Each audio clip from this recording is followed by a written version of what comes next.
வணக்கம். ஆம், இப்போ தெய்வங்களுக்கு வந்து பார்த்தீங்கன்னா, அவங்க வந்துட்டு அமிர்தம் சாப்பிடுவாங்க இல்லைங்களா? அப்போது வந்து அவங்களுக்கு வந்து பசி இருக்காது. ஆ, அவங்களுக்கு 3 வேளை அவங்க சாப்பிட்றாங்களா? இல்லைன்னா அப்படின்னு கேட்டிங்கன்னா, அவங்க இல்ல. அவங்க ஒரு வேளை சாப்பிட்றாங்களா? அப்படின்னு கேட்டிங்கன்னா, அவங்க ஒரு வேளை கூட அவங்க சாப்பிட்றது கிடையாது. அவங்க வந்து யோகிகள் தான் வந்துட்டு ஒரு வேளை சாப்பிடுவாங்க. அப்போது அவங்க வந்து ஒரு வேளை கூட அவங்க வந்து சாப்பிட்றது கிடையாது. அப்போது அந்த சாப்பாடே இல்லாமல் அவங்க வந்துட்டு எப்படி வந்துட்டு எப்பயுமே வந்துட்டு ரொம்ப ஆக்டிவாக இருக்காங்க. ஆ ரொம்ப ஆக்டிவாக இருக்காங்க.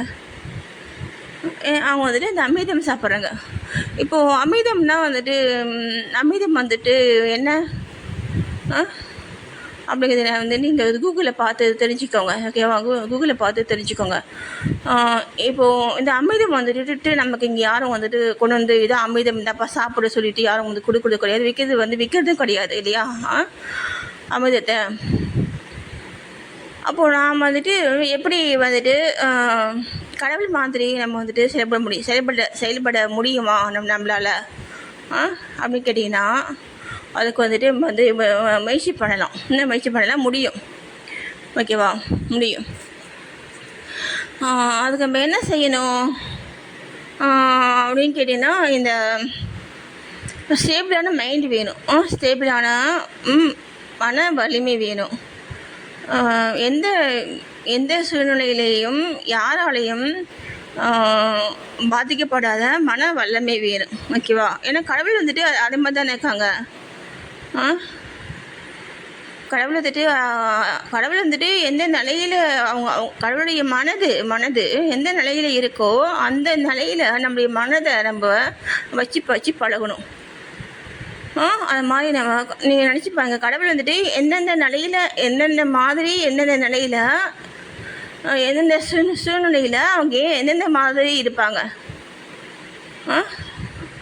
உங்களுக்கு என்னென்ன தெரியுதோ அந்த மாதிரிலாம் நீங்கள் வந்துட்டு தெரிஞ்சு எடுத்து நீங்கள் வந்துட்டு நம்மளுடைய மனதை வந்து பக்குவப்படுத்தணும். பக்குவப்படுத்தி இதை வந்து பழக்கமாக்கி இதையே நம்மளுடைய பழக்கமாக்கணும் அப்படின்னா நமக்கு அது வந்து நமக்கு நிறையா மாறிடும். நமக்கிட்டேயே வந்துட்டு அப்படியே வந்து இருந்துடும். ஓகேவா? நான் பழக்கமாக்கி அது மாதிரி வழக்கமாக்கி இந்த மாதிரிலாம் பண்ணும்பொழுது அந்த கடவுளுடைய மனநிலையில் நம்ம வந்து இருந்து செயல்பட்டோம் அப்படின்னா எந்த நடக்கும்?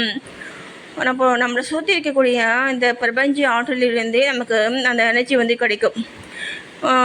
நம்ம சொல்லுவாங்களே நிறைய சித்தர்கள் இவங்கெல்லாம் வந்து சாப்பிடாமையே தான் இருக்காங்க. சாப்பிடாம தானே அவங்க வந்துட்டு காட்டுக்களை வந்து தவம் பண்ணுறாங்கல்ல.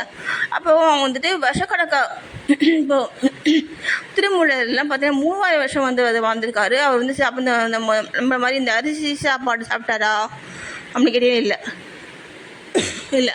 அப்போது அவங்களுக்கு வந்துட்டு சாப்பிடாம அவங்க வந்துட்டு ஜீவிக்கிறதுக்கு எது வந்துட்டு அவங்களுக்கு அந்த ஆற்றலை வந்து கொடுத்துச்சு அப்படின்னா, அவங்களுக்கு வந்து ஆற்றலை கொடுத்தது வந்து பார்த்தீங்கன்னா இந்த பிரபஞ்சம்.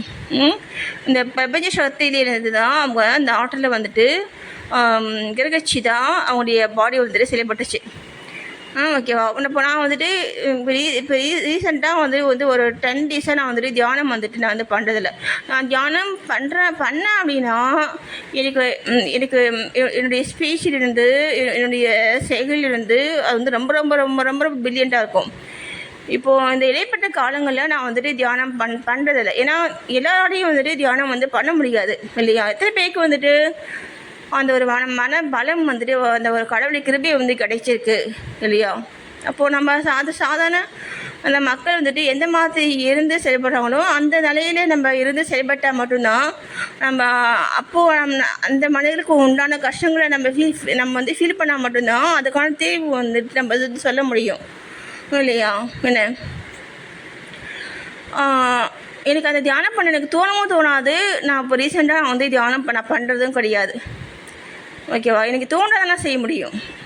எனக்கு தோணுது அப்படின்னா எனக்கு தோன்றதே பெரிய விஷயம். எனக்கு என்னங்களே தோணாது. எனக்கு தோன்றதே பெரிய விஷயம். என்ன எப்பயுமே அப்படியே அமைதியாக தான் அப்படி மனது வந்துட்டு இருக்கும். ஓகேவா?